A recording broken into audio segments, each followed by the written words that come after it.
ahead.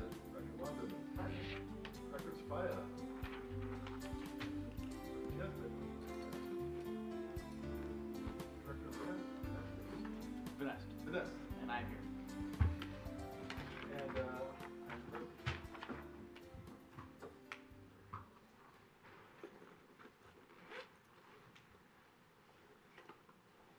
I call public comment. Do we have anyone like to offer comments?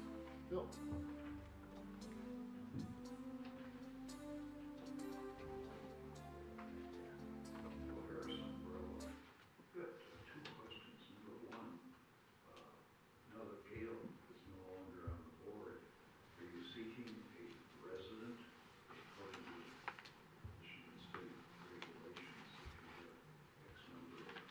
Residents within the DDA, you have to have somebody. So is the answer yes? Okay. All right. Second, you'll have at least a half a dozen proposals for the parking system. Is the commission involving the DDA in the review and decision on the parking system? You are the parking committee. Yes or no? You want me to answer that? You can. Yes, there is a parking committee. There's 3 city commissioners, Herzog, Cheatham, and Douglas. There's 3 DDA directors, Dunstan, Yesbick, and Sophia, as well as Joe. Oh, and good. The PD is involved, and the court's involved as well. Okay, Yeah. good. Any estimated time to make a decision? Well, I don't know if you've seen the flyer. There's a flyer on May 7th. There's going to be, we're going to narrow it down to three firms. I see. And they're going to be senior center in the morning, and then for everyone to take a look at, and then in the afternoon, I don't have the exact time, and then at the farmer's market late that same day in the afternoon to 8 o'clock. So you'll be able to come in. I haven't seen the flyer. How was that distributed? I think the city just sent out a thing this afternoon. Oh, okay. Yeah. I'll give you a pass on that. Okay. You trust us? I'm sorry, yeah. Okay. All right, thank you.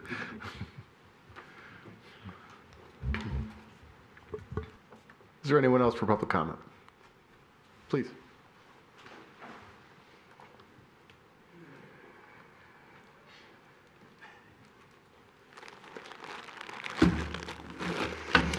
Good afternoon. My name is Frank Hobrecht, and 25 years ago, I bought the Kresge building over at 408 South Washington. These rocks were behind our building 25 years ago. They're still there. It was 4 months ago that Mr. Dunstan and Mr. Sophia and I stood in the alley in the cold, and we looked at the rocks. There were no rats. They were all burrowed deep into the rocks and the dirt. But we still have the rocks. It's been 4 months. It's been 25 years.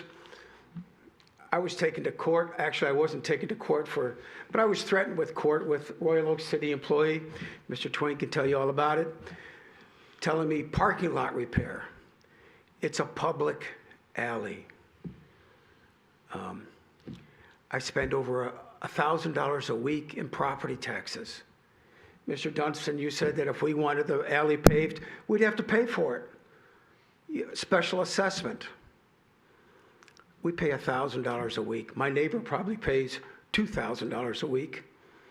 The fifth probably pays, I don't know what, $5,000 a week in property taxes. I mean, the money's there. We give out money for everything else at the DDA. We spend $2,000 a day for an ice skating rink. It was a fish pond during the Winter Fest. $2,000 a day. We just give out money for everything else. I'm just asking for this alley.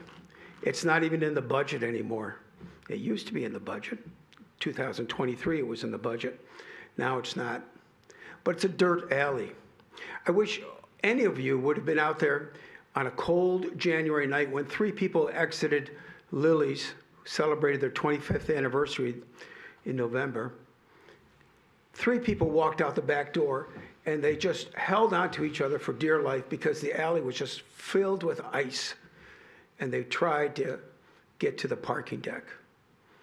We should do a better job. We should be doing higher quality of service. It's a public alley. We pay public property taxes. You got the money. Let's do something about it. I come here every month. Now is the time to make a decision. And I'm asking somebody, just put it on the agenda. Vote it up, vote it down, so that we can maybe move ahead, and then we could look at other alternatives. But it's a public alley. Thank you. Is there anyone else to offer public comment? Okay, no more comments. We'll move on to approval of the minutes. Can I have a motion to approve the minutes of the March 19th meeting? Dr. Dunson makes a motion to approve. Second. Motion seconded. All in favor? Aye. Motion approved. Next, item number 4A, approve the monthly expenses in March. Can I get a motion to approve the monthly expenses? That doesn't require motion. They're just information. It's just report. Those are bills that have been made. Accept the report is received. Move on to business 5A. We have the 2025 dinner stroll and Arts Beats and Eats. Daniel, do you want to open this up? I'll start. Mr. introduce it. Witz is entering as we speak. This is a request from John Witz Associates. It did go to the Marketing and Business Relations Committee on March 4th. At that time, there was no recommendation out of the committee. As Mr. Witz had indicated, he was going to refine the proposal and then resubmit. Given that there was no committee meeting in April, from attendance standpoint and scheduling standpoint, I've simply brought it forward for the board's consideration. The committee in March was favorable but didn't provide a specific recommendation. The request is for $22,500 for a dinner wine stroll that's as outlined in your packet, and Mr. Witz can provide additional information on.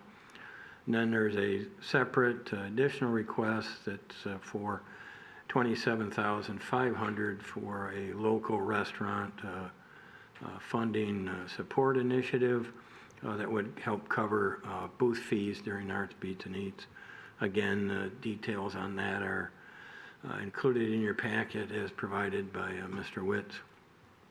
If after the discussion you're in favor of it, there are 2 resolutions there. You can either take them as one if you support both activities, or you can separate them into 2 separate motions to address them independently. Again, Mr. Witz is here to provide whatever presentation he desires and then your questions. John, please.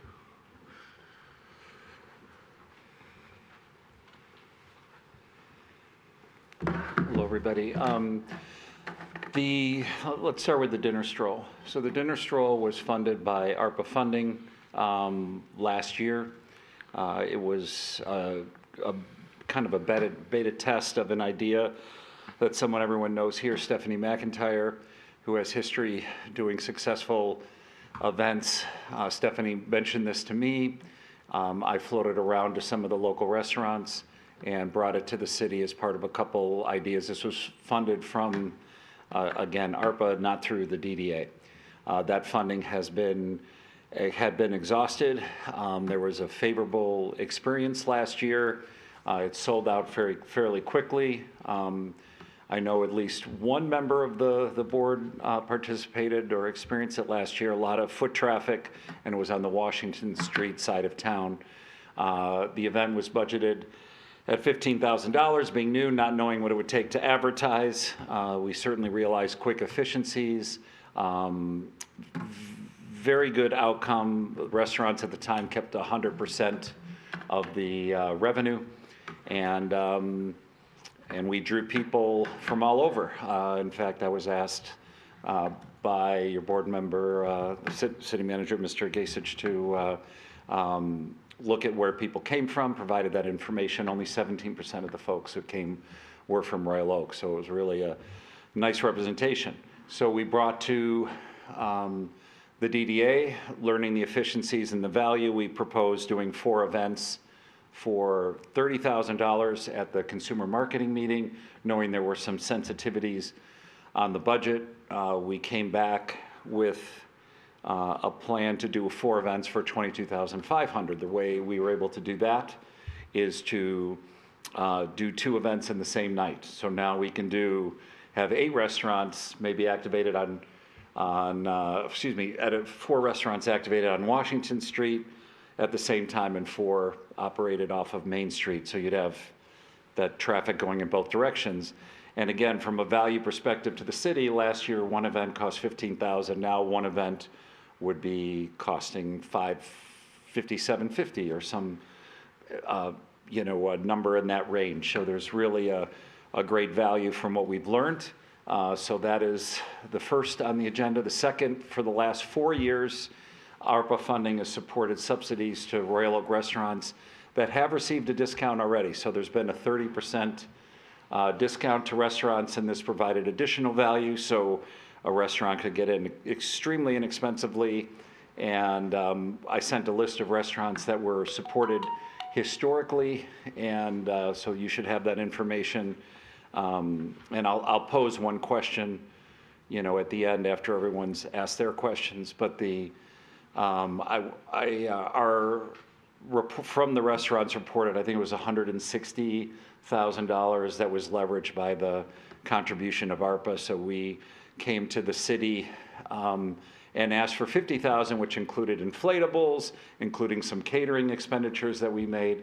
Again, sensing the sensitivity to budgeting, we came back to the DDA asking for $27,500 instead of $50,000. So we reduced $80,000 of asks from March down to $50,000, and felt like we have found not only great value, but the best parts of the program to bring to the full board. So I think that gives some background. I guess lastly, I'll say that there's been the Downtown Dollars program during Arts Beats and Eats, which was specifically benefiting retailers. So, ARPA supported the restaurant subsidies last year that were for restaurants, and without that funding, we came to the DDA to see if that could be continued. And I think I'll leave it at that and take any questions, and then I'll have a question for the board after.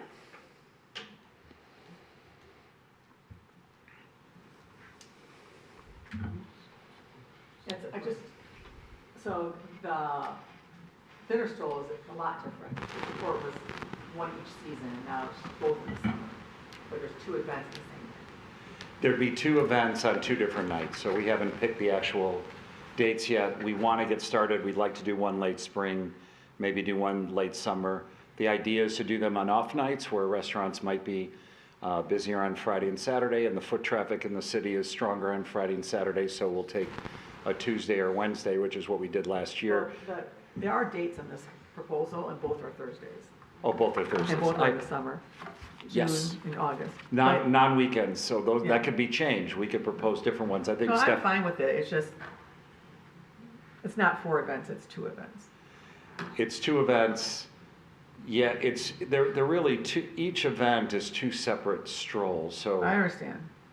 So I would call it 4 events over 2 nights, but I think that each event is 2 separate strolls, so there'd be up to 250 people that would go through a 4-event program, and then another set of people would go through another 4 restaurants. Yeah, I actually prefer Thursday because more retail stores are open Thursday. You may catch some of those people.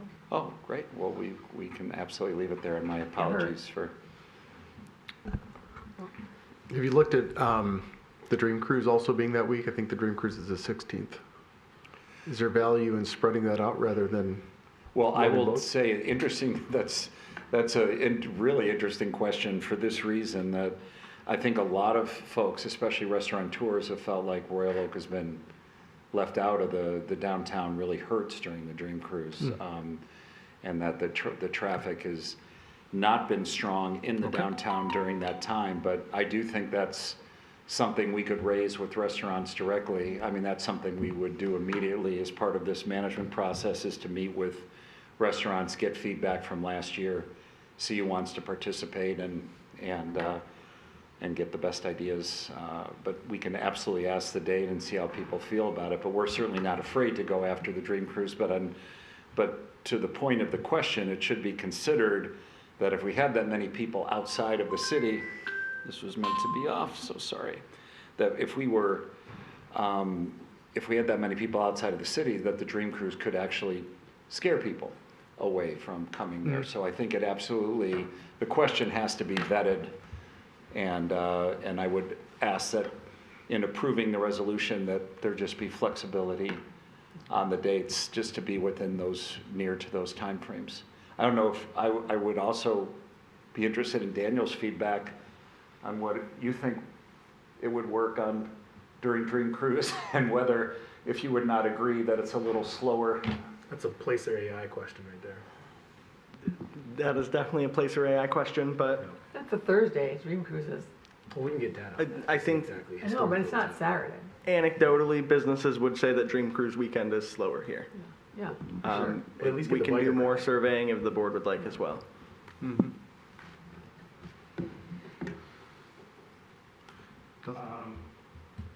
got a couple of questions, but I'm gonna move on the dinner stroll to approve the motion. And then if someone seconds, I've got a A question. second on this, Okay. Mr. Stroll. John, maybe you could approach the restaurant association as far as dates and times go, and see what their opinion is. I know they can be all over the place sometimes, but, I mean, 100%. I think the only way to do it is to have meetings, get people together, maybe set up either a Zoom or even do it at a restaurant association meeting. yeah, I would think that would be good. Yeah. Yeah, I guess I was gonna ask the question, how were the restaurants selected last year, and how would they opt in or bid to be a part of it this year? That is a great question. So the genesis of the idea was discussed with a couple restaurateurs, and Luigi's was one of them. They had brought an idea to Stephanie, and there were just a couple people that were active. Oak City had reached out to me specifically about, hey, is there something we can do? Things aren't. So again, it was very random. Yeah, organic. But it was Yeah. random, but it was folks that we knew we could get together quickly and come together on the intricacies of how they'd cooperate, who would do the appetizer, who would get the salad business, who could handle the entree. So we got people together that would quickly be available to meet and execute the event. So that we worked with people that we were confident could get it done and could meet quickly and do it. And this year it would be, I think much more of, I think to the point of your question, we would put it out there for everyone to participate. We would let people know what they'd have to do. And then if it turned out that we had more participants than spaces, then we would have to make some type of, lottery selection to keep fairness. It was a beta program last year, so we wanted to work with people that we thought could deliver, the best and quickest outcome. We got the funding, and I think, executed the event within 3 weeks of the approval of the funding. So I think, to your point, and to going to the Restaurant Association, I think we need to put together, a form, and people have to make us feel that they're qualified to deliver on the service and quality, as well as the enthusiasm, and then randomly, potentially us pick to, who would be best suited to do the entree. There's not many people, I would say, other than Lily Seafood, that can turn over 50 entrees in 40 minutes. I mean, everybody came at the same time, and all they were doing was ordering dinner. There was no texture to the arrival, of the program. But I think it's the question you're asking demands that we have some type of, unbiased, open application, to participate, for how they're selected this year. And I think where the stroll occurs is mindful to area businesses down on Washington because you want a walkable path that will draw that attention to area businesses. So I applaud what was done last year. That's great, and I do support this. You made a motion to support by Dustin earlier? Second by Albert? Just on the one, I think, right? Motion to approve the DDA's approval of the Royal Oak Dinner Stroll that allocates $22,500 for the event. Roll call? All in favor? Aye. Unanimous. All right. Do we have a motion for funding $27,500 for Arts, Beats, and Eats? We didn't talk about that one in committee, right? Yeah, it was, Did we? it was out there. Yeah, we did. Yeah.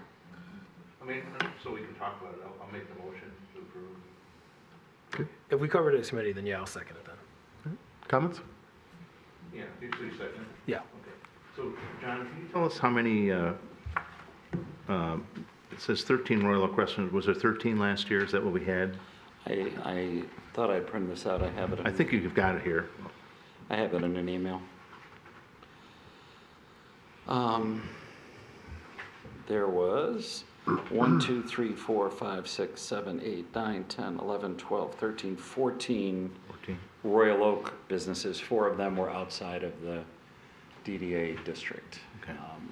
That's really my question to you is, would those folks not be eligible, for? Should that- not be. Should not be eligible. Should be limited to businesses within the TIF district. Okay, gotcha. So that question is answered, and so there would be 10 minimum. Not to say that others who didn't, there could be an opportunity for those who didn't participate that were in the district to, and be incentivized to participate in the program.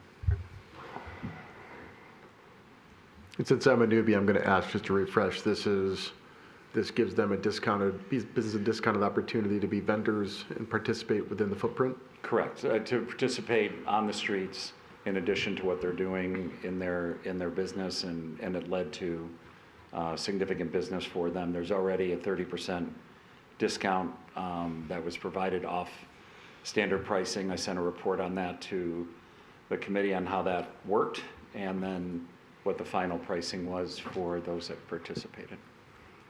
Cool.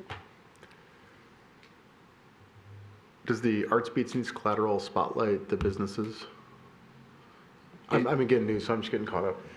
No problem. Spotlight. Like, does it call out what businesses or local vendors are within the footprint? Does it? It has not been historically. Okay. It has not been historically called out, and I certainly don't mind either creating a separate page for those that participate, under, the Eats page, something that designate Royal Oak or add something to the sign. We do things like that. I don't think that's a very hard thing to add to It doesn't showcase that they're local, it just makes it easy for them to get in. Yeah, okay.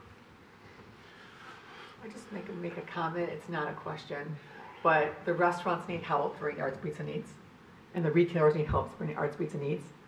So the bigger question is, if it's such a great festival, why do we always all need help? Because people come for the music so much, I don't know. That's just a commentary as a retailer, bring Arts, Beats, and Eats. I don't know if it's a comment that You don't have to comment on it, I just want to say. I would like to comment on it only in the sense that I think it's an opportunity for folks that are already doing well to do even better. Several of the places who are participating, places like Little Brothers Burgers or Fifth Avenue or others that are participating, have a greater opportunity in what's a challenging environment to do better. Retailers, many of which that are having good weekends, or I've seen increased foot traffic in the stores, now have the downtown dollars. It just makes the best. You're just maximizing a situation. Holiday weekends are very difficult for downtowns. They're not historically high trafficked, and the idea that this many people are around touching, feeling, tasting, hearing about Royal Oak when you have had, as you know, negative messaging about coming to the city, or people have said people are not coming due to a certain issue or that they are battling, that this is a commercial that only includes positive stories. The editorial coverage that I've shared with everybody is nearing, well, I guess it's well north of $2 million that are reflecting positive feelings about coming to downtown and people that are having good experience, not to mention the value of social media that is shared from the event, which is in the $9 million. You can't buy that type of publicity that is all positive. Does it all directly affect or create a walk into stores? No, it doesn't all do that. But at the same time, you have thousands of people and families, all ages, diversity, celebrating culture coming into your downtown. It's considered, you know, the largest 4-day event in the state. It's incumbent upon everyone to do their best to maximize the business. So you're saying that because we're doing something, it means that the people aren't doing well. I think because we're doing something means that people are trying to maximize the opportunity in ways, or people that haven't been, you know, hit as positively as possible. And you applauded the Downtown Dollars program. Yes, I do. I enjoy the festival. It's just a lot of money. So what is a booth fee for the restaurant? A booth fee for the restaurant ranges, you know, in the $6,000 to, I would say actually $5,000 to $8,000 range. So it's basically giving them half off, because you're giving 30% off. and we're Correct. giving them It takes the price down into the $1,750 range. So it actually takes it to, for some folks, in the 25% of what the total cost is, once you do the subsidy plus the discount. In some cases, third of what it would be otherwise, or for someone that's coming in from the outside, has to pay.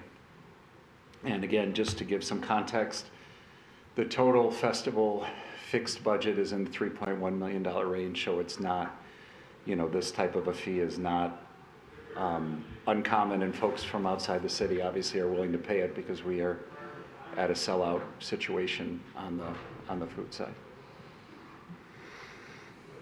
Good. Couple questions, John.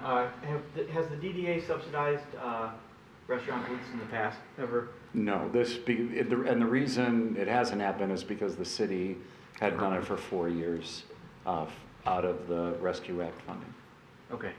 And then, is this as simple as if we approved the $27,500 and there were, for example, 10 restaurants from the TIF district, it'd be $27.50 a piece. It's almost as simple as that.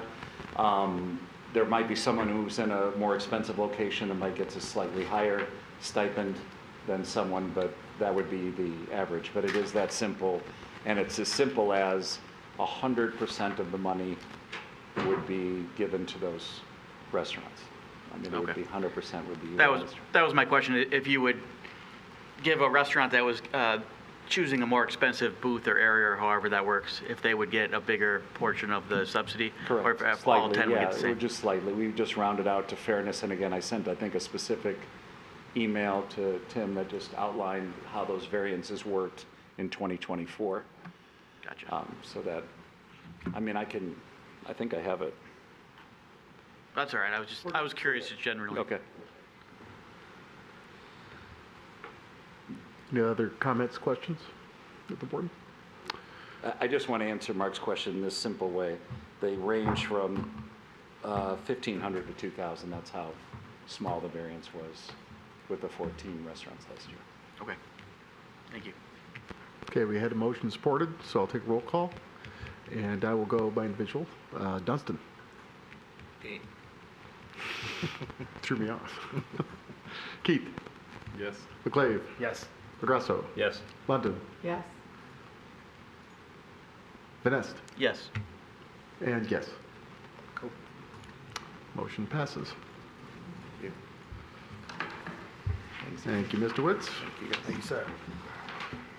Next, we have item 5B, facade grant request. Staff introduction? Yes. Good afternoon. So with us today, we have Mr. George Teftis. of the Blue Goat, which is looking to move into, and here's a correction. Instead of 319 South Main, it should be 321 South Main. That's a typo in the memo. But they are essentially seeking assistance to cover $10,000 of their facade improvements, which cover everything from putting blue tile all over the facade, replacing the windows that currently don't open with a slide system, as well as new signage on the front and new signage on the back for their carryout operation that they'll be activating in the alley. With us today is Mr. Tefsis, who will answer any questions or provide any more introduction that the board needs. This did not go before committee due to the infrastructure committee not happening in April due to attendance reasons, and therefore there's no recommendation for the board to consider. Thank you, Daniel.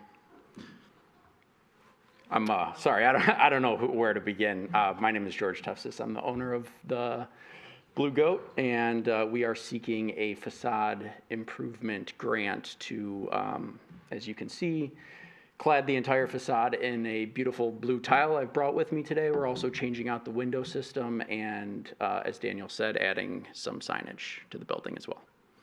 It's a brand new restaurant, by the way, so you probably won't know the name. Which building is it? 321, it was the old City Ramen restaurant. We got 319 here on this. Yeah, that was the one error. That was you did say that? Okay. Yes, I had 319 on the Can't brain multitask. for some reason. Too much stuff is broke. All right. It's crayons, man. The crayons are delicious. I got a motion by Keith. Second. Support. Any discussion? Did you bring a sample? Can you give me an overview of I your? brought one sample, that's all the tile company sent. Oh, Yeah, no, they left me. If you want, Oh, you that's guys can beautiful. look at I was just teasing you. when the sun sets and it hits the building, it's gonna pop gonna really pop. nice. What gonna type, Yeah, we want it. what type of food is Love it? it. It'll be a Greek restaurant. Awesome. So Will you do it for lunch? we will be, not every day, but over the weekends, and if we see a little bit more lunch business during the week. We need lunch places down here. Yeah, we do, People absolutely. work down here, they get hungry. No, 100%. We will be open for carryout during lunch every day. Oh, that's great. Yep. Makes me very happy. Makes us. Makes us Us. happy. Us. Us. For the city. Us. Yes. Absolutely. So we are going for a modern Greek cuisine. Typically, when you think of Greek restaurants, you think of, well, what I think of is like a kind of a Coney Island Greek place. Or in where I live in Grosse Pointe, there's Pegasus, which is like your classic Greek restaurant. We want to modernize it a little bit. So we want to focus on individual dishes, plating. We also don't want to make our prices too expensive. We want to make sure that it's approachable for everyone. And we are building a beautiful restaurant as we speak. We just want the food to replicate how beautiful the atmosphere and the environment is. So it'll be a smaller menu than what typically you're used to at a restaurant, probably about 15 to 25 items. But each individual plate will be kind of like an expression of Greek flavor profile and also our aesthetic. Does that answer your question? Yeah, I'm excited. Sometimes Great. I go off on a tangent when I'm talking about food. We're excited. Welcome to Royal. We're excited. Thank you. We also, our family has been here for 25 years. We have the Astoria pastry shop downtown. Oh, Oh, cool. In addition to some property as well. What's the occupancy? It'll be 50 seats total. 50 seats? Yep, so Nice. very small. You're doing outdoor dining as well? We'd like to eventually. We never, we didn't apply for it initially. Okay. But seeing the street how it is, we need it. So that'll be the next step. Fantastic. Thank you for coming to Royal Oak again. Yeah, it's nice My to be office here. looks right out at your building, so I'm looking forward to seeing how Oh, this looks. we're excited. We're excited. And then you can come around back and grab carryout. One thing that we're trying to do, which is a bit of a new concept for us, is a separate carryout access, almost business. Typically, with the parking situation in Royal Oak, we wanted our guests to not feel like they were going to get a ticket when they were coming to pick up their carryout food. It's not a point I'm trying to make. I know you've heard about it a ton, and I'm not going to be the guy that sits up here and complains about it. But I wanted to be a solution, right, for that parking situation. So something that our guests can do is they can come up to the rear of the building, park in the lot for 15 minutes and come and pick up their carryout. Just a small alleyway with a small hole in the wall, literally. We cut a hole in the wall. Hand the customer their carryout, and then they don't have to engage with the dining room. Right. They don't have to look nice. They could just come in, grab their food, and take it back to their family. Innovative. When is your opening date? We'd like it to be May 1st. In reality, we're probably thinking June 1st, somewhere around there. Oh, great. Yeah. Awesome. We'll all be down there. Thank you, guys. And I can assure you that parking will get remarkably better. It can only go one way, right? So, yeah, we're excited and we're supportive. Anything that we can do. Yeah, no. Thank you. Thank you.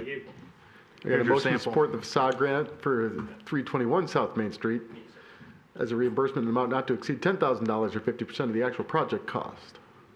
All in favor? Aye. Motion passes.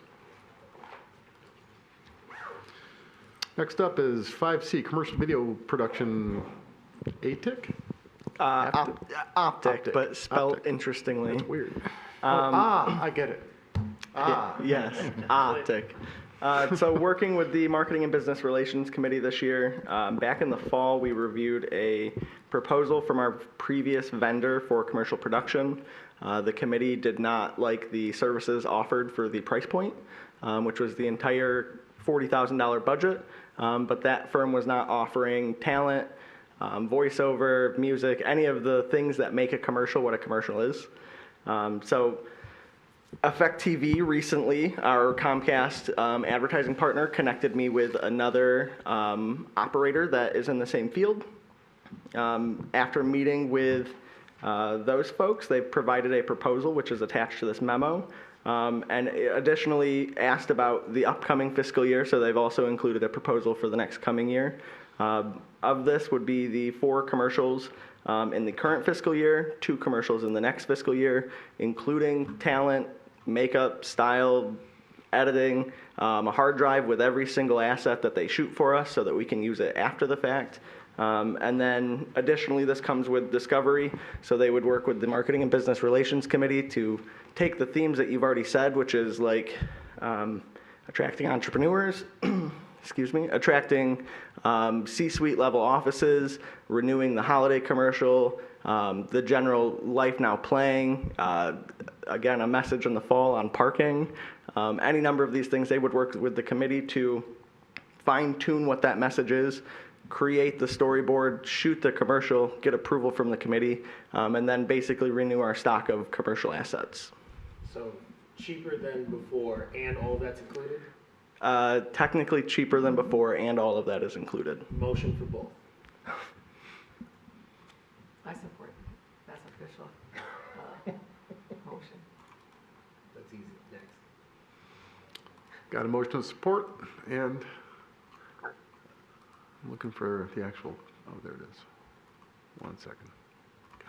They are 2 individual resolutions, just All so right. that you could piece them up if you wanted to do one and not the other. All right, we'll combine a motion to support both resolutions authorizing the executive director to support the professional services agreement with Optic. One for commercial in the amount not to exceed $39,310, and the other not to exceed $19,905. All in favor? Aye. Ayes have it. Next item, 5D, Placer AI software purchase and policy renewal. So it was already referenced on the importance of our placer data. So we have engaged where the sales representative has provided me with the updated proposal. Within the current contract, it does already state that without renewing, it has an automatic step increase of 5% each year. With the conversation with them, we've decided to look at removing the contacts add-on. The board received a significant discount on that module last year due to a sales rep mistake. But over the last year, it has not proved to be as beneficial as it was sold, mainly because our downtown doesn't necessarily cater to chains, as well as the chains that our downtown would cater to do not have contacts in the contact module.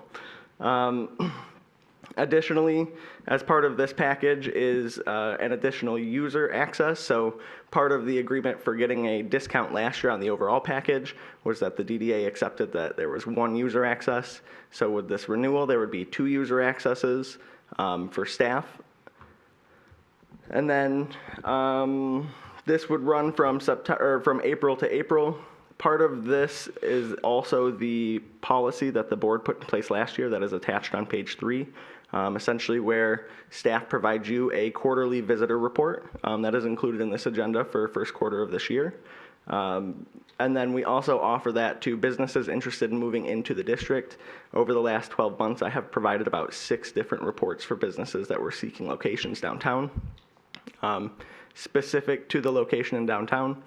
And then we also use that to analyze all of our events that we do. So in the 23-24 annual report last year, you'll note that each sponsorship was broken down with how much that sponsorship was used per person to attend that event, which allowed us to get granular of, does the DDA support how this money is being used? Is the event living up to the expectation that's presented when they ask for the sponsorship? I'll yield to questions at that point. Do I have a motion? Motion. I'll second. Supported by Dunstan. Question? So Danny, I know you and I went back a little bit before today. Because we're a member of CMCOG, we have access to this free of charge. However, you pointed out that we may not have access to all the modules or tools. I'll support this as long as you can just investigate and make sure that if it's something we can get for free through CMCOG that covers everything we need, then we don't spend the $28,000. It absolutely will do more investigation there. I did some reading earlier on that point that's on the CMCOG website. From my understanding is they specifically target those reports towards the downtown corridor. They will do an event, but I don't believe that they would provide the number of reports that we're pulling each year. So we sponsored 19 events last year, so that's 19 reports. With a quarterly report each quarter on the visitor foot traffic, it also doesn't allow us to provide that service to businesses that are interested in moving in or businesses that we're seeking to retain. So I know that there's been at least one business that's come to me, I think 3 at this point in the last 2 months, that have asked for placer reports so that they can see, are they meeting the demographics that they sought to do with their business? And some of them have started looking at, you know, the foot traffic is out there and how do I reach these folks? And then looking at their zip codes that they're targeting, and maybe they're switching their social media ads or changing around what their portfolio is or their offerings, but we would not be able to offer that to our business community anymore, from my understanding. Okay. I have a similar question. I'm under the impression Oakland County Main Street also offers placer AI to all the Oakland County communities. Is there a distinction there as well? So last year, Oakland County Main Street was offering our stats, and then that service was no longer offered for a period of about 2 months. In the time that they stopped offering that, we got our subscription. Same scenario with CMCOG. I can request reports from them for different events in the district and everything. Whether or not they're willing to provide dozens and dozens of reports for our various needs, I don't believe Eric. Could you put together a table that shows what CMCOG, Oakland County, then this offers, so we can kind of better understand that? I can do that. I will note that the renewal for this is this month. So we either cancel or we renew. So I'm happy to provide that and happy to pull that together in the next 24 hours. I think that part of my motion is like, I think I made a motion to renew, but I'm just hoping that you'll take the time to, or maybe do what the city manager is asking you to do and put this thing, and if we don't need to spend the money, then let's not. Definitely. We'll trust you just to not do it. That would be my Definitely. opinion. And I also wanted to say, if I went through this twice and looked at it, it's very interesting that only 17% of our visitors come from Royal Oak zip codes. Where do you see that report? You have a. It's got to scroll down. Yeah, only 17% come from 6-7 or 7-3. And we can dive further into that as well, but those numbers are showing that we have a reduction in our northern zip code. So year over year, we've lost 11.5% of foot traffic from that area. Parking. Sounds like an opportunity for us. Who said that? But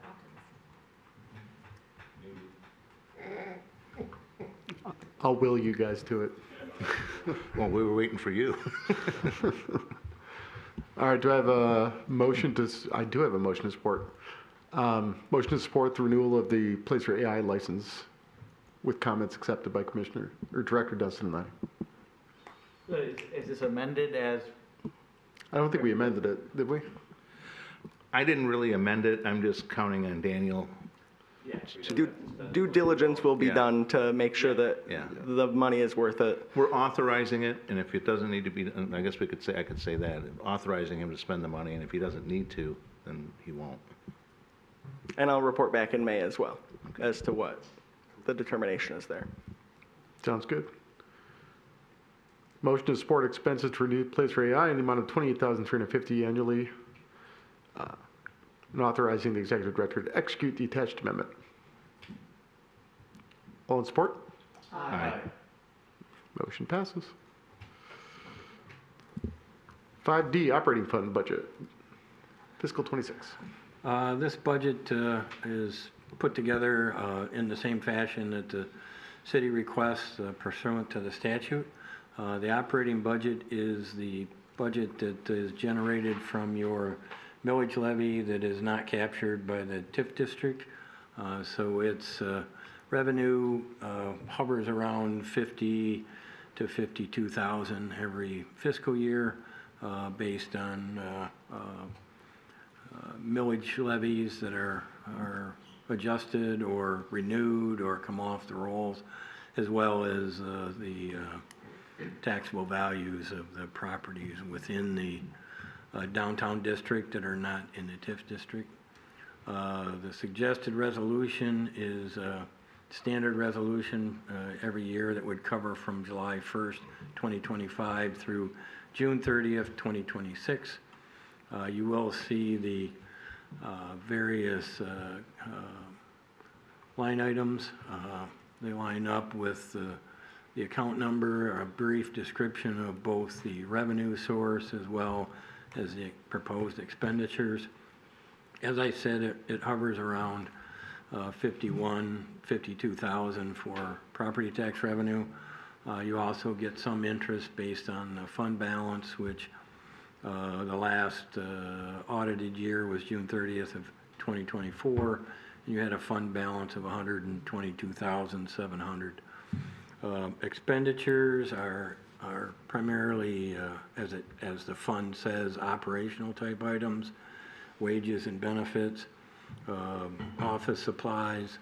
If we need to replace trees on a small basis, there's some fund in here. This is not where we pay for replacement of all the trees that are missing right now. This is simply intended to be maintenance activities. Miscellaneous operating supplies. The largest item in here, the miscellaneous contracted services, is currently for Rose Pest Solutions and their contract to have a pest program downtown.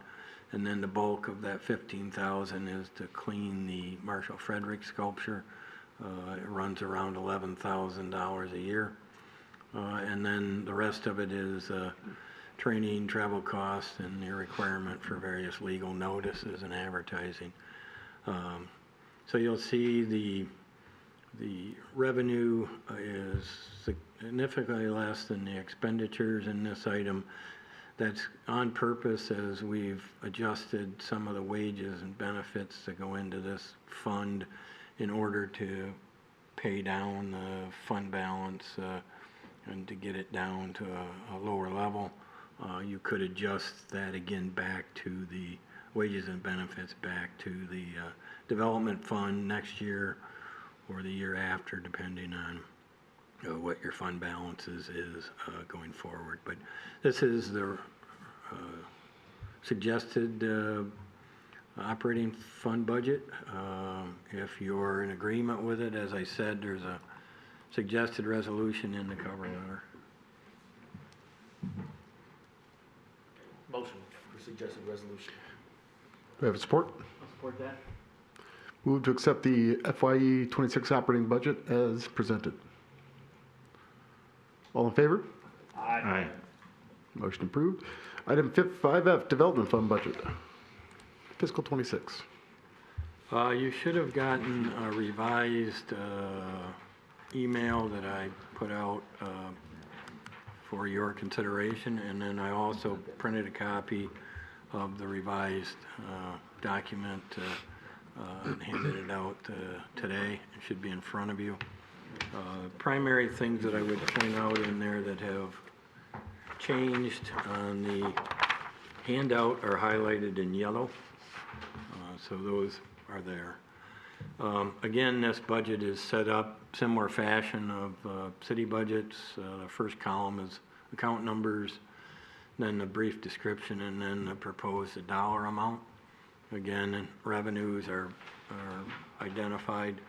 Property tax revenues, captured revenues within the DDA TIP district are estimated at about 7.1 million. Interest based on your fund balance is running about 208,000. And then the miscellaneous revenue are two things that are for sure. One is the donation from Henry Ford Health Systems for $50,000.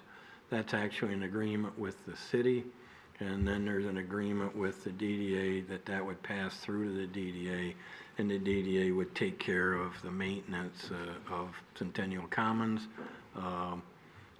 through its worry-free contract. The second item that's identified in there is the Oakland County placemaking grant, the balance of which we're anticipating getting next year of 78,000 roughly, and that is related to the 5th Street improvements. And then the last item in the 628,000 is the WRAP grant. We've applied for $1 million that was submitted. We're hoping to hear in April, hopefully, that we received the full $1 million. 50% of that would be anticipated to receive next year. It's my understanding that once we've spent $1 million on the 5th Street project, they'll reimburse us $500,000 of it. So we wouldn't see any of the WRAP grant funds until next fiscal year at this point.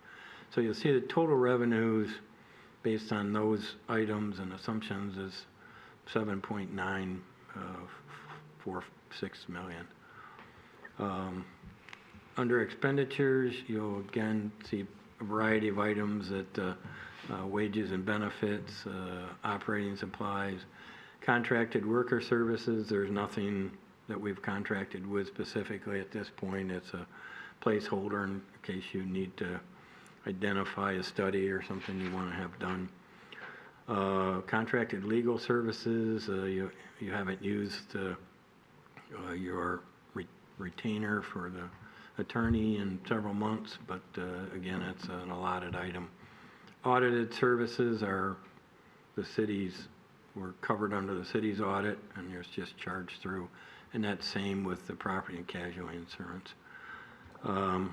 Under miscellaneous contracted services, I won't go through all of them because a lot of them are repeats.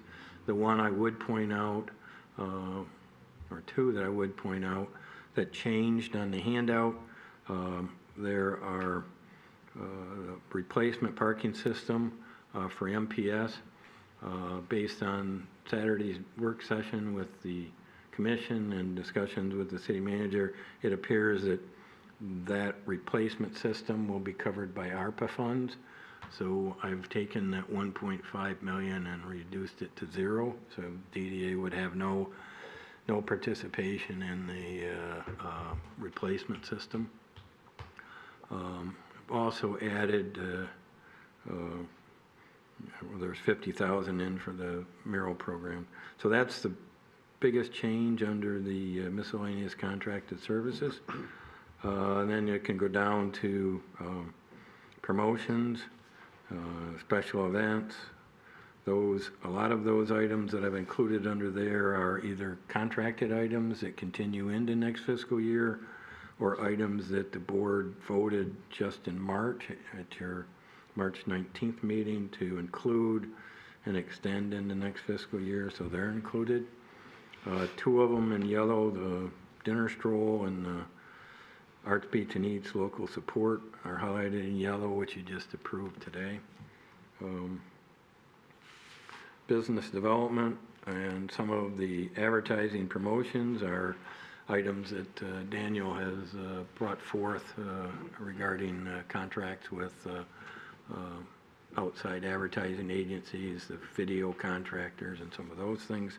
So those are what that's based on. The Business Development Fund really relates to the social district, downtown dollar, program and elements. We just highlighted in yellow again, you just reapproved the Pacer Labs at $28,500. The last few items in there again are training, dues, memberships, and legal advertisement. You do have a transfer to the general fund of $737,000. That is the debt service on Centennial Commons that the DDA has agreed to pay as part of that bond service. The transfer to public safety at $540,000.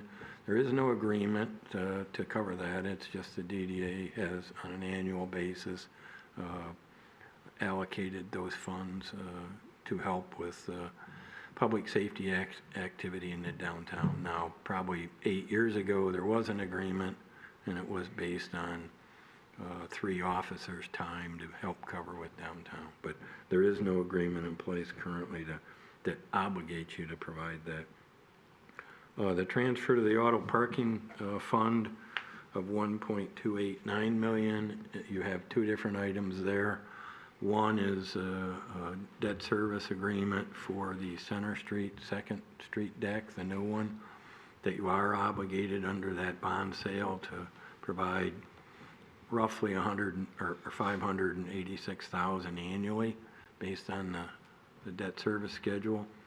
In addition to that, the 11-mile deck had a revenue bond that was sold, and your obligation there is only to provide assistance when and if the parking system is in a deficit, and you're obligated to provide half of the deficit. It's my understanding in talking with finance and what we've done again this last fiscal year is allocated the entire half that you would be obligated for, or some $703,000. So that's how the total of $1.289 million is arrived at, is those 2 items. Then you've got some banking service fee charges.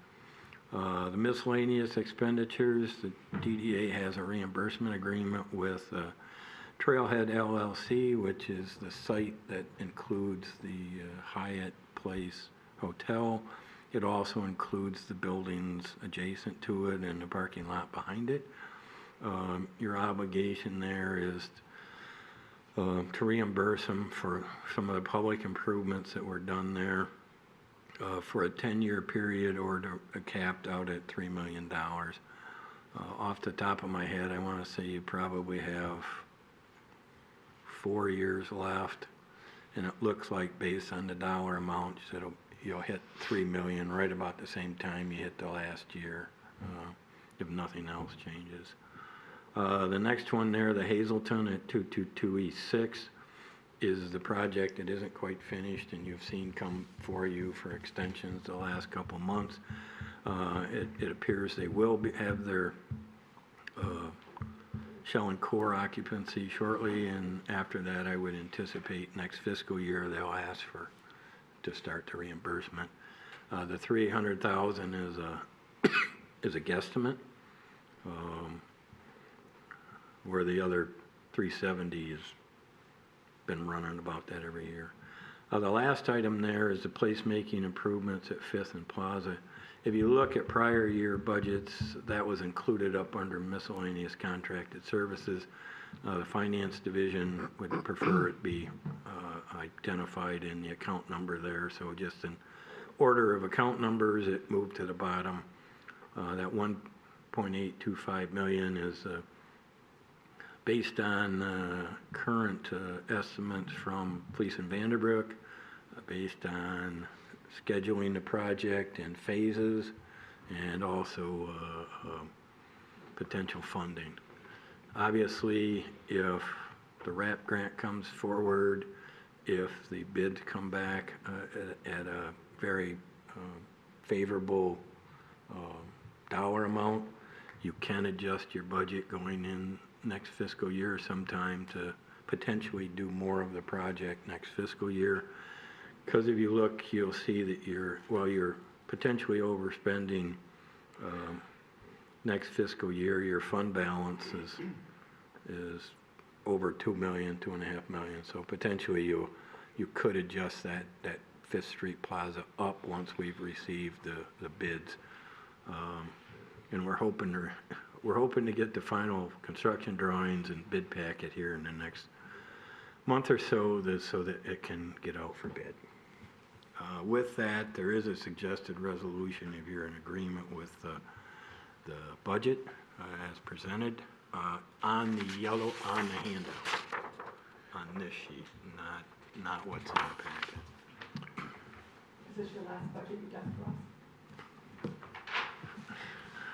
Can I get a motion to begin discussion? Motion. Make a discussion. I'll call that as the support, Keith. I mean, really, I'm not necessarily in support. I had a couple questions before I support. No, we have to, to open up discussion. Oh, I'll support it. there you go, that works.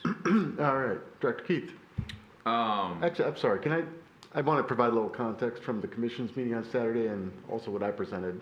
Sure. Which you might have questions on too. So I held a budget workshop with the commission on Saturday. It was the first one I've held as a city manager. Went really well. We had a lot of good discussions. One of those things is I've recommended diverting some ARPA funding that we had funded. There was a little over $1 million funded towards the public restrooms at the farmers market. Bids came in double, the low bid was double what we had budgeted.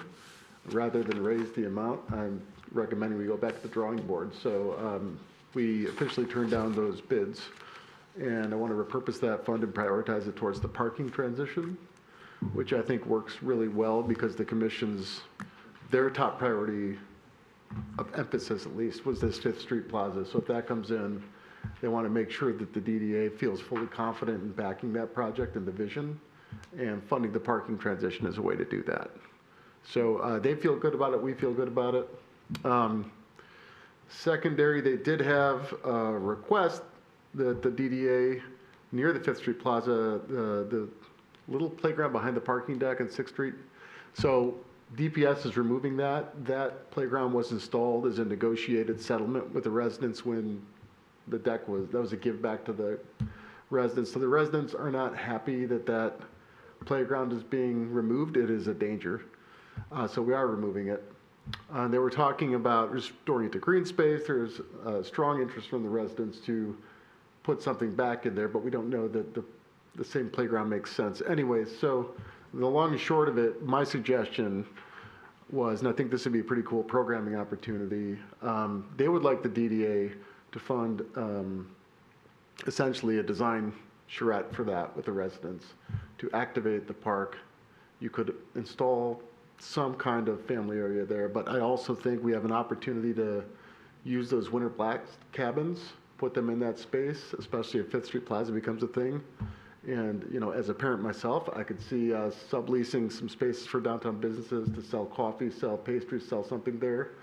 On Saturday mornings, we can have the families out playing. So I think there's an opportunity to do something interesting there. So that is their request, and that would be in addition to the funding, but you could amend the budget later once that's actually. Well, I actually put 25,000 in for placemaking, location to be determined. So it's included in the additional one. Those were their two comments. I think relevant to you also, I put in $50,000 in the city's budget for a market retail update, so a retail market study update rather. So I want to understand our leakage, our opportunities, going back to the placer data that will be incorporated into that, but we're going to have a firm do a market study update for the downtown and for the greater corridors as well. I think that's about all you should know, but it was a good discussion, so. Thank you. Keith? Thank you. I wanted to bring up the transfer to auto parking and just to understand a couple things. What was the total that we put in there on the deficit side? So this year of that 1.289, we have 703 going to the deficit parking. What was it last year that we put in? Was it the same or was it more? This fiscal year was 703,000 roughly. And then next year, we're doing potentially the same. Last year, you put in roughly 1.5 million. It was kind of a catch-up based on the whole discussion with the deficit plan and things. So the transfer that you made last fiscal year that ended in 2024 was a little over 2 million to the parking system. I can get you the actual number from our audit, but it's about what it was.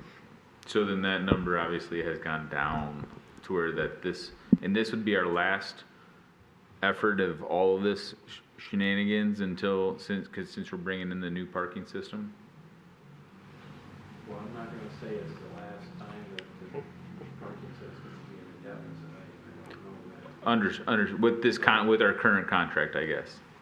Would there be a new will we get a new contract that would be in a similar situation based on who we have as our parking vendor? Well, your obligation under the revenue bond has nothing to do with who the vendor is. It's simply whether the parking system is making money or losing money. Understood. We did have a conservative projection of a deficit of $600,000. Large of that is going to be attributed to having a system transition, although that's still, the system's not that popular as it is today. So this is a conservative adjustment. That second transfer only happens if it is in an actual deficit at the end of the year. Right. So that's only, we'll essentially know by this time next year whether that second transfer, but conservatively, we should budget for that. Okay. My last question on that was the audit, was the 703, was that provided by an audit of I haven't seen that analysis from them, or is that just budgeting numbers there? I believe it's based on the audit that occurred in 2024. This year hasn't occurred yet, and it's simply based on the projected revenue expenditures on the parking system that's provided by finance. So there is no audit of. Right. And just I'm calling that the audit. But so we received stuff from finance of 24. We're waiting for finance to provide us the data for 25. Okay. And being conservative, we're putting in the entire dollar amount. The Understood. 25 audit starts in September. The report will be available in December. That's all I have. Thank you. Done? Yeah, I had a question about the new parking system, the dollar amount. In there, Tim, I know the city's talking about using $1 million of ARPA money. Does that mean that 1.5 was 2.5? Or does it mean that 1.5 is just 5, or what does it mean? No, the initial number that we were looking at 2 or 3 months ago at $2.5 million was a number that the parking system, Matt Murray and I were looking at what was the normal kiosk cost, what was the normal replacement gate cost for things, okay, and how many of those kiosks did we need. Okay. I think as we've gone through the process with Dixon, those numbers have become less. Partially, I believe, because the number of kiosks are going to be significantly less, and then the preliminary numbers are coming in. So I think my understanding would be the $1 million would be sufficient to cover the transition of the kiosks. I don't know there's a number yet on the parking gates yet, but from what I've seen, I believe the $1 million is more than enough to cover the kiosks and the on-street meter type thing. There won't be any meters, it's just going to be kiosks. One thing that I asked Dixon to do strategically was, because of this deal, this kicker for a deficit, is to stretch out the transition over 2 fiscal years. So we'll do all of the on-street spaces and lot spaces this year. The gates are going to be funded starting July 1 of next year. So we just broke it up into 2 phases, and that should make it less expensive for everyone, which will help avoid that deficit trigger, hopefully. Good call, yeah.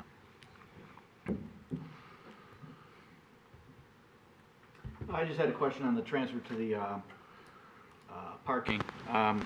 Is that, so that's kind of the deficit contribution portion of that is basically a placeholder because it's based on the projections and what happened last year and so forth, and so it's possible that there would be either less of a deficit or no deficit at all if something were to change between now and the end of the year? Well, it's always possible. The indications I'm getting is it's not likely that it's going to be less than that, but it's possible it could be less. Your obligation is half of the debt service on 11 Mile Revenue Bond, which is roughly 1.4 million in total, a little over that. So your potential obligation is a little over 700,000, and that's based on the deficit. So if the deficit's less and it can be covered, you're only obligated to half of what the deficit is. So it could be less, but I don't have anything to say it's going to be less. So. Okay, I know that when this came up last time, we had asked for kind of some additional numbers to drill down a little bit and see, you know, what made up the deficit, and we were kind of in a position where we had to approve the payment without having an opportunity to see that. I still think you can look at the audit numbers when they're done and verify that that's the case. Since we're simply budgeting at this point, I mean, if it's less, you can allocate less with a budget adjustment later. But in terms of walking into next fiscal year, I'd rather have you in a conservative position so you've provided sufficient funding for it. Sure.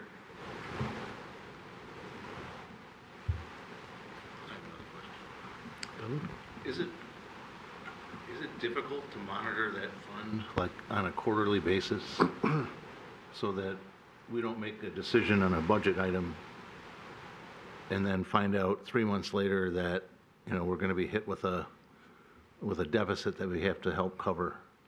Is it possible? Because and I've been a part of this since 2009, and we've never really seen a parking report until it came loose with the state of Michigan a year or so ago. But is there a way where we can see like a I don't think it needs to be drilled down to like, well, this lot did this, but just like, this is what came in, this is what it cost, and this is where we're at, just so that we can plan a little bit better. We did I did quarterly performance reports for the parking system in Ferndale, and we can do that here. Yeah, that'd be great. Just basic high-level RevX. Yeah, because usually we wait a year and then, okay, what's going to happen? What's under the I Christmas could talk to tree? the finance director. We can automate that. Yeah, that'd be awesome.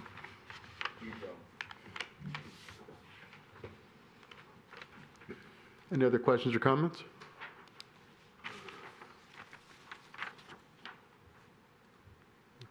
Let me get this one correct. This one's done by statute. The taxable value of real property in the downtown district of the Downtown Development Authority for the year fiscal 25 is estimated to be $315,809,750. Be it resolved. Oh, this is the operating, isn't it? I'm reading the operating. 1 second.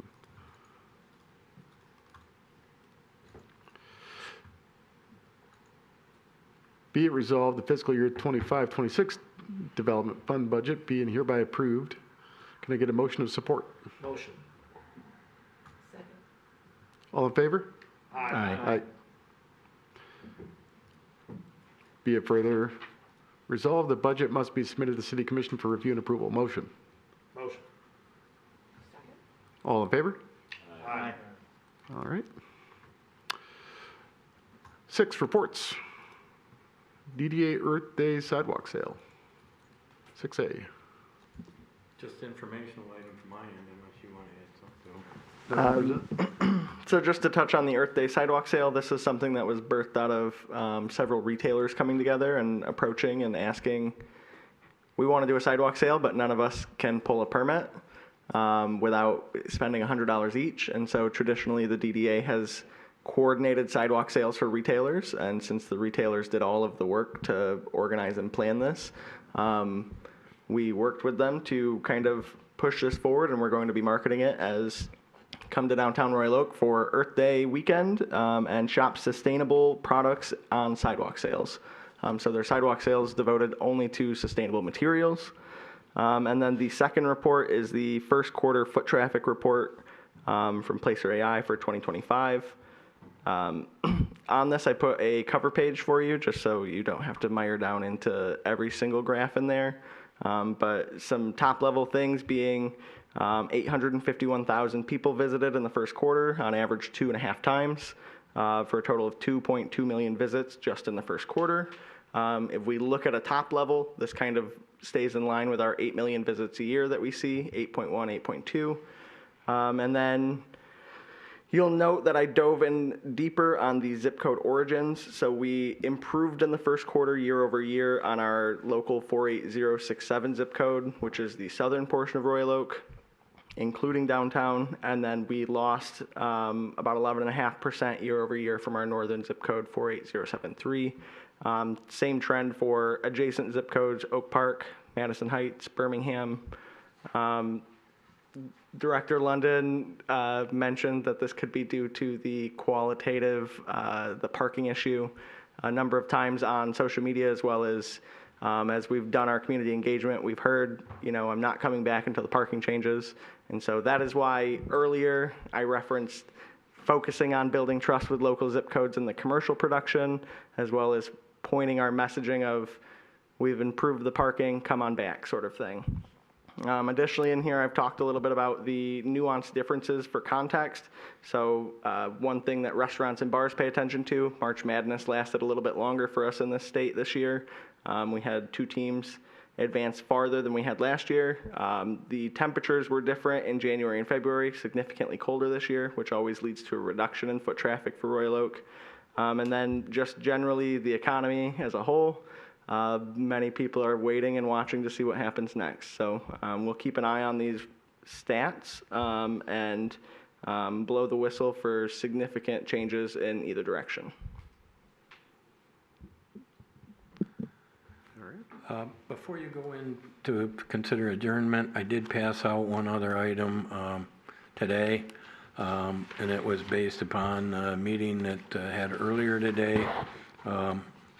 You can add it to the agenda by unanimous support from the board, and we can go through it, or if you don't want to, that's fine. My only caveat would be it's related to the downtown lights and their repair and how fast you want to get to them. So but it requires unanimous consent of the board to add it to the agenda. Motion to add it. Second. All in favor? Aye. Okay, you may recall that the DDA facilitated and hired OHM to do an assessment of downtown lights. As part of what was handed out to you today, there's a map that shows one part of their assessment of the downtown, and that's not the intent of this discussion today, but it does also identify the locations of some of the items that are included in the estimate today. So you did provide $100,000 for that assessment. It's my understanding that they are very close to wrapping up their report, which would dive into much more detail on where the problems are, what the fixes might be, and we can get into that at a later date. What the proposal was in front of you is from Michigan Electrical Services, who was working with OHM, under OHM, to identify and made some basic minor repairs like replacing fuses, doing some connections or replacing bulbs where there were minor issues that could be addressed with the lights are out. This proposal is separate from the assessment with OHM. It's simply straightforward with Michigan Electrical Services to do the improvements that are identified there. I highlighted where they're at, like the one says Washington south of 11 Mile It describes the work to be done. And then the next one is highlighted as West Second and the work to be done. That correlates to the map that was handed out and the items that have purple stars and have issue ID labeled on them, so you can see where they're located in relation to the work and the dollar amount being proposed for each one of those. There are 8 different locations that are being proposed at a cost of $37,000. They did include taxes, but we don't pay taxes, so we get them to take that off.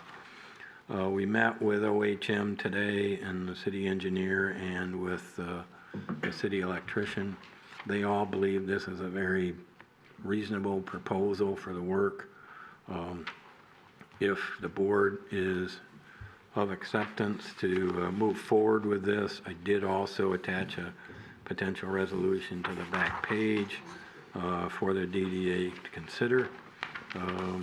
Again, there's not a rush from my end, but I thought maybe the board would want to get them moving and not wait another month. So if you're comfortable with it, please consider the resolution. If you're not, I can hold it over. You can afford it, right? Pardon Did they me? give you a time? Yes. Did they give you a timeline?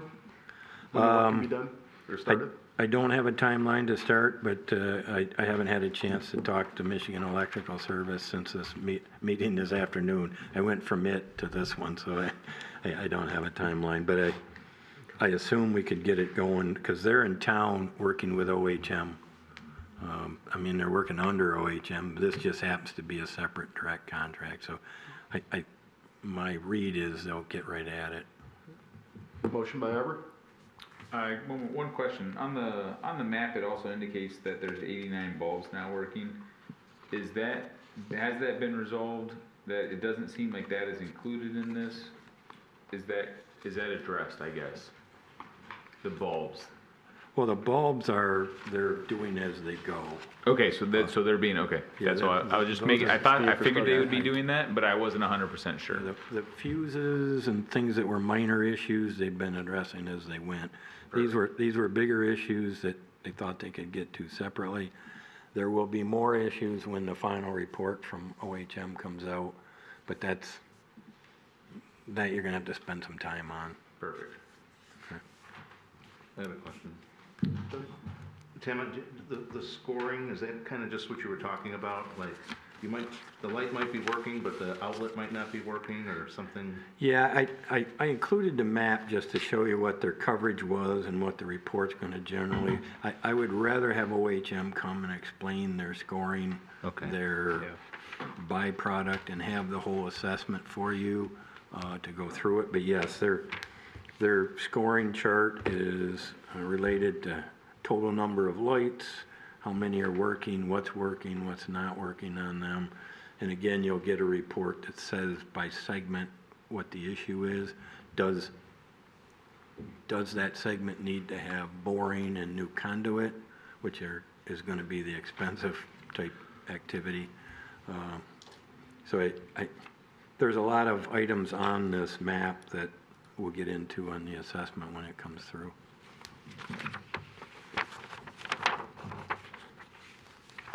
Motion by Arbor. I'll second. Support. Resolution to approve the quote of services by Michigan Electric Services as outlined, amount not to exceed $38,000, as represented by the executive director. All in favor? Aye. Aye. All right, do I have a motion to adjourn? Arbor. You gotta answer my mother-in-law. I just had one request of Daniel. I was in Florida the past month, and I think it was Pompano Beach. They have the big stainless steel electrical boxes like we have all over town, and thank you for dealing with the graffiti that was done in the one at 3rd and Main. Yeah. But they wrap theirs. They do some pretty creative wraps around theirs, and they look really nice. And I wonder if it's something we could look at. You must have been reading my mind while I was in Philly last week for Main Street Now. I went to a session that related to wrapping those boxes. So my hope was actually to connect with you on the Royal Oak Historic Society. Okay. And how we can bring a historic look of the last 100 years into those wraps on those, so that we're doing some historic preservation, some placemaking, and some decoration. Okay, that'd be great. Okay. I have one more thing. I would love Roy Free to come and clean up some of the city streets. There's so much garbage. They were out today. Were they? Yeah. They were on Main Street at least. I have to do my parking lot. It's like, If there's spots that you see that they're not getting to, shoot me a message, and we'll talk to them. Motion. Motion to adjourn. All in favor? uh, Enjoy dinner.